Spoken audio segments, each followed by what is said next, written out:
Eu sou Amanda Carneiro, eu sou desenvolvedora C#.NET, eu estudei Engenharia da Computação e sou uma apaixonada por tecnologia.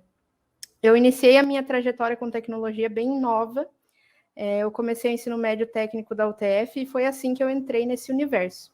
Então, hoje, nesse momento, nesse compartilhamento que eu vou fazer com vocês, eu vou falar um pouco sobre as vivências que eu tive e vou trazer alguns dados para mostrar para vocês a importância da diversidade dentro da tecnologia. Então, para começar, eu vou falar um pouquinho brevemente sobre o que é a diversidade, que é a variedade, a pluralidade, a diferença e tudo isso junto. Então, a diversidade não é uma coisa só, não é uma coisa singular. A diversidade pode ser cultural, biológica, étnica, de língua, de várias coisas. Então, quando a gente está falando em diversidade associada à tecnologia, é um assunto que a gente começou a ver muito nos últimos tempos, mas que nem sempre foi um tópico abordado. Então, quando a gente olha para o setor de tecnologia atualmente, a gente vê que profissionais negros ocupam menos de 40% das vagas, e existe uma porcentagem muito grande de profissionais que são jovens.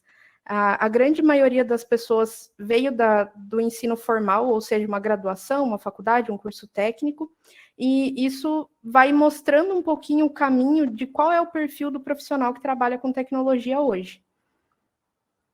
Quando a gente olha para esses índices aqui, esses são só alguns dos índices principais que a gente pode pegar para observar o cenário de tecnologia. Cerca de 68% dos profissionais são homens, mais de 58% são brancos e 77%, até mais que isso, tem entre 18 e 34 anos. Então, a gente consegue olhar para esses três gráficos e ver que existe uma quantidade muito grande de pessoas que são semelhantes. E onde é que fica todo o resto das pessoas que não fazem parte desses três índices? É o que a gente vai ver agora. Falando sobre a conclusão do ensino superior. Como eu falei, a grande maioria dos profissionais da área de tecnologia veio do ensino formal. Então, quando a gente fala em conclusão do ensino superior, é o momento onde todo mundo vai sair nivelado ali, vai terminar os cursos parecidos, e é o momento onde a gente vai ver os salários. Logo de cara, dá para perceber que os salários dos homens são muito maiores do que das mulheres. E em comparação com o salário maior e o salário menor, o salário do homem é muito maior do que o salário da mulher negra. Esses índices também já dão alguns indicativos aí para a gente, né? Aí, falando de mulheres negras, as mulheres negras representam 27% da população brasileira. E grande parte dessas mulheres são responsáveis pela renda total da família, ou seja, são as chefes de família. E onde é que estão essas mulheres dentro da tecnologia? Por que elas não estão ocupando os espaços dentro da tecnologia? A gente vê que mulheres formadas em cursos de computação são menos de 15% todo ano. Só para trazer uma informação importante aqui, eu entrei na faculdade no ano de 2013. E nesse ano, cerca de 98% a mais de homens se formaram em cursos relacionados à computação e 8% de mulheres a menos se formaram nessa área. Então, o que isso quer dizer? Que hoje, no ano de 2021, vários anos depois desse indicativo, as pessoas que estão se tornando líderes, as pessoas que estão se tornando sêniors, as pessoas que estão se tornando as vozes dentro dos times de tecnologia, são essas pessoas que se formaram mais ou menos nessa época. Então, fica fácil de enxergar por que nas 500 maiores empresas do Brasil, só 9% das lideranças são ocupadas por mulheres. Então, o que a gente precisa fazer? Precisa ter uma ação para que mais mulheres sejam incentivadas a entrar na tecnologia, para que esses índices mudem ao longo do tempo. E aí, quando a gente está falando de população negra dentro do Brasil, a gente tem mais de 56% das pessoas que são negras ou pardas. E, como eu falei ali no começo, menos de 40% da força de trabalho de tecnologia é formada por essas pessoas. Então, onde essas pessoas estão indo trabalhar? Por que essas pessoas não estão se interessando em trabalhar dentro da tecnologia? Só um dado bem importante e relevante aqui dentro do ano de 2021 e 2020, que rolou tudo o que aconteceu, muita gente acabou perdendo seus empregos, a taxa de desemprego no Brasil cresceu muito, e mais uma vez, as mulheres negras representam um aumento de 16% de desemprego nos gráficos gerais do Brasil. Então, como eu falei ali agora um pouquinho atrás, as mulheres negras representam uma grande parte das pessoas que são responsáveis pela renda total da família. Então, imagina que esses 16% significam que muitas famílias ficaram sem ter de onde tirar o seu sustento. E se essas pessoas estivessem relacionadas à tecnologia, elas poderiam estar trabalhando com isso. Agora, falando de um outro tipo de diversidade, das pessoas com deficiência. Cerca de 8% da população brasileira é de pessoas com deficiência. Quando eu falo 8%, pode parecer um número pequeno, só que isso significa mais ou menos 17 milhões de brasileiros. Então, se você tem 17 milhões de deficientes no Brasil e só 28% dessas pessoas ocupam as posições de trabalho, o que está acontecendo? Por que essas pessoas não estão conseguindo ser empregadas no Brasil? E ainda falando um pouco mais sobre aplicações diversas e sobre a importância da tecnologia com diversidade, como a gente estava vendo aqui na palestra anterior, a gente precisa ter pessoas que façam uso da tecnologia de verdade para poder aplicar as coisas que vão funcionar para essas tecnologias. Não adianta pensar em usabilidade sem ter as pessoas que vão, de fato, usar esses sistemas, fazendo os testes e ajudando a construir essas tecnologias. Agora, mais um tipo de diversidade. A gente tem as pessoas LGBTQIA+, e a gente sabe que em 72 países ainda é crime ser uma pessoa LGBTQIA+. Isso é uma coisa bem para se refletir, bem na verdade, e a gente vê que 74% das pessoas sentem falta de ambientes mais inclusivos dentro do trabalho. Então, quando a gente vai olhando esses números, a gente consegue perceber várias coisas associadas à nossa realidade, ao nosso dia a dia, e a gente consegue saber que isso é verdade, faz sentido, né? Mais de 66% dos profissionais acreditam que se assumir ou se declarar como uma pessoa LGBTQIA+, pode prejudicar a sua carreira. Então, é mais uma coisa para se pensar. E aí, depois de falar sobre todos esses índices e todos esses números, eu acho que já dá para começar a entender um pouquinho que as tecnologias não são neutras. Porque existe um perfil específico de pessoas que está criando as tecnologias. Então, se existe esse perfil específico que está criando, as outras pessoas que não estão fazendo parte desse grupo de criação não conseguem fazer com que a tecnologia seja de fato inclusiva. Aí, para poder fazer um paralelo nisso tudo, para poder falar um pouquinho sobre esses índices e mostrar que isso não é uma coisa recente, não é uma coisa de agora, eu vou falar um pouco sobre a história da fotografia colorida. Talvez alguns de vocês nem tenham chego a usar esse tipo de câmera com filme e tudo mais, mas lá no início, quando as câmeras começaram a poder tirar fotos coloridas, existiam algumas coisas que eram necessárias para que as fotos pudessem ser impressas. Então, eram usados alguns cartões que tinham escalas de cinza e algumas cores, e imagens de pessoas para poder fazer a calibragem da câmera. Em conjunto a isso, também tinham uma série de componentes químicos que eram utilizados para poder revelar a foto. Um fato curioso, o nome desses cartões é Shirley Cards, porque a primeira modelo que foi usada para esses tipos de cartões se chamava Shirley, e ela era uma mulher branca. E ao longo de muito tempo mesmo, esses cartões só tiveram mulheres brancas. Qual que é a consequência disso?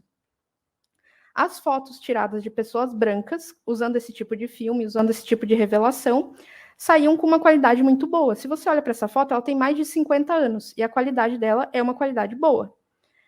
Em contrapartida, quando você vê fotos de pessoas negras, você vê que a qualidade deixa a desejar. Mesmo que as condições do dia sejam parecidas, que a luminosidade seja parecida, que o tipo de foto seja parecido, a imagem não tem uma qualidade tão boa.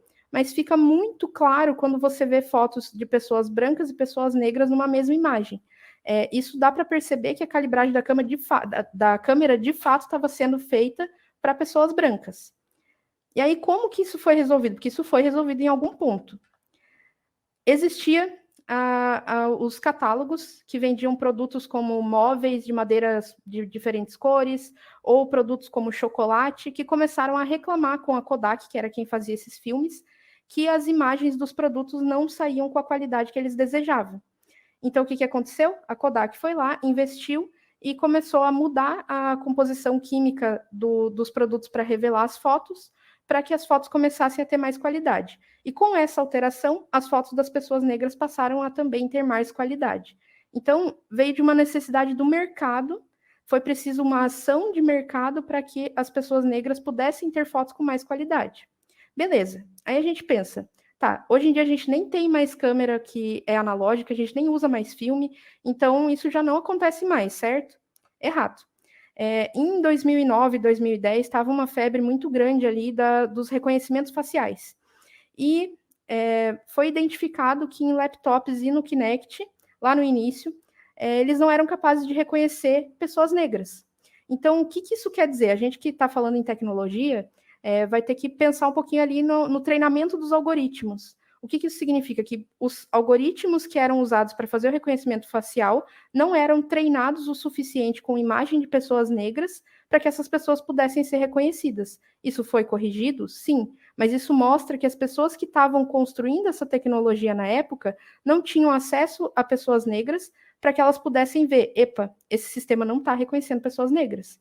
E aí tem um outro sistema também que a gente pode trazer para o nosso olhar, que é o Compass, que é um sistema que já está sendo usado, é um sistema usado nos ambientes prisionais dos Estados Unidos, e é um sistema que demonstra a possível reincidência criminal de uma pessoa. E ao longo do tempo de uso desse sistema, foi identificado que ele apontava muito mais vezes para pessoas negras e hispânicas do que para pessoas brancas, mesmo que o background criminal dessa pessoa branca fosse mais extenso do que das pessoas negras. Então, isso mostra que esse sistema também tinha um treinamento de algoritmo com um viés indicando para um lado, que era o quê? Que pessoas negras e pessoas hispânicas tinham uma tendência maior à criminalidade, mesmo que isso não fosse real.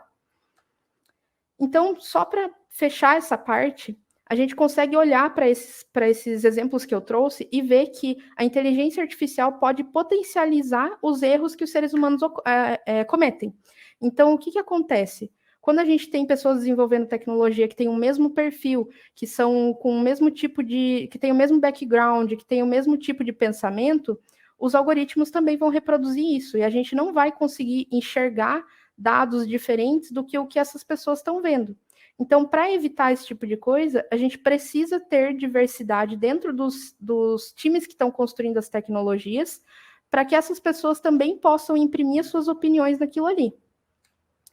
E aí, tá, estou falando de vários exemplos aqui, mas e o que isso significa na prática? Eu consigo aplicar isso na prática de verdade? Esse exemplo aqui é de um sistema que eu vi há um tempo atrás. Ele já foi corrigido, por isso que eu não trouxe o nome dele aqui. Mas o que acontecia? Qual era a função desse sistema? Ele trazia a comparação de currículos de candidatos com uma base de dados. É uma base de dados X, ninguém sabe como essa base de dados foi construída, mas o fato era que, como essa base de dados tinha currículos de homens como a sua base de treinamento, quando uma mulher submetia o seu currículo de trabalho ali, ela tinha uma chance muito menor de conseguir o emprego, de conseguir a indicação do algoritmo, porque o algoritmo não estava treinado para identificar o perfil dela, seja por palavras-chave ou pelo gênero indicado ali no currículo. Então, isso é uma coisa que está bem dentro da nossa realidade. Imagina você submeter um currículo seu para conseguir um trabalho em algum desses sites de procura de emprego, e você não consegue trabalho simplesmente porque o seu gênero não é o prioritário ali. Aí aqui tem um outro exemplo que eu trouxe, que aconteceu em 2016, então não faz muito tempo, talvez vocês lembrem disso, mas a Microsoft desenvolveu um bot para interagir no Twitter. E o que aconteceu? Em menos de 24 horas, esse bot foi de um usuário amigável e simpático, com conversas amigáveis, para um usuário completamente agressivo e que reproduzia discursos de preconceito. Então, a Microsoft teve que tirar do ar esse sistema. O que isso quer dizer? Que o algoritmo aprende muito, muito rápido. Então, em menos de 24 horas, esse algoritmo já aprendeu todas as coisas negativas que o Twitter tinha para oferecer e precisou ser derrubado. Então, a gente vê que a escala que os algoritmos conseguem reproduzir as coisas é muito maior do que o ser humano, né? E aí, por fim, para fechar essa parte desses exemplos, eu vi recentemente essa notícia e me assustou bastante, porque é uma coisa agora de 2021, então é muito do nosso dia a dia, do nosso momento. Uma empresa de Moscou, com sede em Moscou, tinha 450 funcionários, E eles usaram um algoritmo para identificar a eficácia, a improdutividade e o pouco comprometimento de alguns funcionários, de alguns não, né, de todos, eles submeteram todos os funcionários a esse algoritmo, e com base única e exclusivamente no julgamento do algoritmo, 150 funcionários foram demitidos. Então, quando a gente olha para esse número, dá para ver, os algoritmos estão ajudando as empresas a tomar decisões estratégicas. Então, a gente precisa ter pessoas estratégicas para que os algoritmos sejam construídos com justiça e com um pouco de moralidade, né? E aí, como que a gente faz isso? Para fazer com que as empresas possam ter pessoas mais diversas dentro dos seus times de desenvolvimento. A primeira coisa é a democratização ao acesso da tecnologia. Mas eu não estou falando só de permitir que as pessoas tenham acesso a alguma tecnologia nova, mas sim fazer com que as pessoas, além de consumir, também possam produzir essas novas tecnologias. As pessoas precisam ser capazes de entender que elas também podem fazer parte do desenvolvimento das soluções e que as soluções precisam ser acessíveis a todos. Então, a digitalização e a introdução da tecnologia para todo tipo de pessoa é necessário para que a gente possa ter diversidade em todos os ambientes de tecnologia. E aí eu te pergunto, o que falta para a gente poder ter mais mulheres, mais negros, mais pessoas com deficiência trabalhando dentro da tecnologia? A gente precisa de 3 coisas principais, que é o que eu vejo, né? O acesso, referência e inclusão. Então, o acesso é sobre isso que eu estava falando agora, é a democratização, é a gente possibilitar que as pessoas se enxerguem dentro desses espaços e consigam chegar até essas novas tecnologias. Aí depois vem a referência. A gente precisa ter pessoas que se tornem referência dentro desse meio, que façam parte desses grupos de diversidade, e a gente também precisa consumir referência. Então, se você é uma dessas pessoas que faz parte do grupo de majoritário dentro da tecnologia, que é o homem branco e jovem, procure referências de pessoas que não fazem parte desse grupo. Procure as mulheres, procure os negros, procure as pessoas com deficiência para você entender como é que é a realidade dessas pessoas e como a tecnologia funciona para elas também. E por fim, e o mais importante de todos, que é a inclusão. Não basta você colocar as pessoas dentro da empresa e fazer um discurso todo bonito para ter pessoas diversas dentro das empresas. Você precisa fazer com que essas pessoas de fato sejam incluídas, façam parte da discussão, façam parte dos grupos de liderança e possam ter voz dentro dos lugares onde elas ocupam. E aí, aqui, falando um pouquinho mais sobre a abordagem de diversidade e inclusão, eu até quero trazer um dado importante e muito interessante, que me abriu os olhos, assim. Eu vi essa notícia na Forbes, e tem uma pesquisa bem recente, agora de 2020, 2021, que mostrou que 96% das startups brasileiras se preocupam com diversidade. Beleza. Nessa mesma pesquisa, foi visto que dessas startups, 30% delas não tem nenhuma pessoa negra trabalhando lá dentro. 19% não tem nenhuma mulher trabalhando lá dentro. Então me diga, como que a diversidade vai acontecer se você não tem as pessoas que fazem parte dos grupos de diversidade trabalhando dentro desses espaços? É muito difícil, né?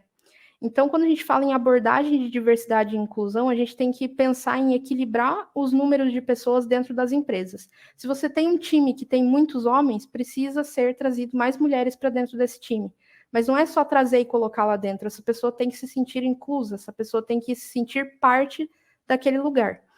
E uma outra coisa também que é super importante é a inclusão de pessoas com deficiência no processo da criação das tecnologias. Como que você espera que as tecnologias evoluam e que elas possam atender todo tipo de necessidade se você não tiver essas pessoas ao longo do caminho todo para produzir essas tecnologias? E por fim, falando em liderança agora, né, a gente precisa ter programas reais que funcionam e que sejam de fato inclusivos.